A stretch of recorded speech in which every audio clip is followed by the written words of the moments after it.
Bonjour mon ami, je veux vous parler de la voiture Peugeot 3008.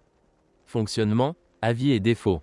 Quant à la voiture elle-même, bien entendu, comme il s'y a une voiture française, elle est principalement en proie à des problèmes électroniques.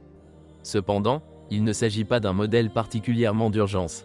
De plus, cela vient d'une période où Peugeot est revenu quelque peu à la forme similaire aux années 1990 et a commencé à créer des véhicules véritablement durables. Malheureusement, c'est aussi une période où les bonnes voitures à essence n'étaient plus disponibles. Sous le capot de la 3008 se trouvaient des modèles préparés conjointement avec BMW, à savoir 1.6 VTI et 1.6 THP. Les deux sont à haut risque et pleins d'imperfections, voire de défauts de fabrication. Difficile de choisir un pire moteur, car même si le VTI est légèrement moins gênant, ses mauvaises performances ne compensent pas les heures passées en atelier. La situation est légèrement différente avec le THP, qui est encore pire. Cependant, une fois en ordre, non seulement il offre d'excellentes performances, mais il consomme également peu de carburant.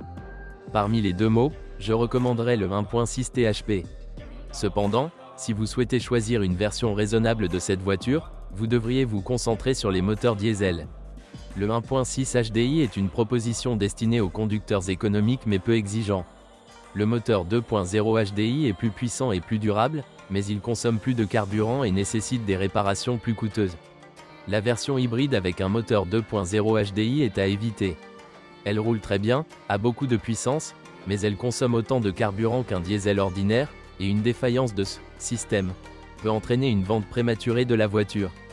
Des théories commencent même à circuler selon lesquelles il vaut la peine d'acheter cette voiture moins chère, parce qu'elle vaut tout simplement le moins de toute la gamme, et de la conduire jusqu'à la première panne grave, puis de la vendre pour des pièces détachées, de la démonter soi-même, car elles sont très chères et difficiles à obtenir. Il n'y a que des inquiétudes concernant les pièces de rechange pour les versions normales de la Peugeot 3008, car elles sont liées, entre autres, avec la Peugeot 308. La durabilité de la mécanique est plus que satisfaisante, même les transmissions automatiques sont assez louées. Si le sapin de Noël n'est pas allumé sur le tableau de bord, si la voiture n'est pas inondée et qu'il y a un moteur diesel sous le capot, la Peugeot 3008 mérite d'être envisagée. Et comme je l'ai mentionné plus tôt, ne l'effacez pas sans contact en direct. Cela pourrait vous surprendre positivement.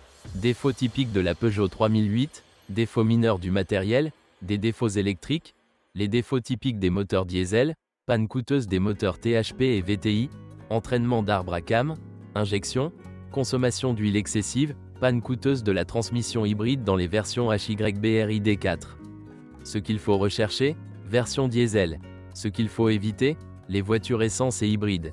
Merci de m'avoir écouté, n'oubliez pas de vous abonner à la chaîne et de noter ma vidéo. Si vous connaissez des problèmes avec cette voiture que je n'ai pas mentionné, assurez-vous de les écrire dans les commentaires.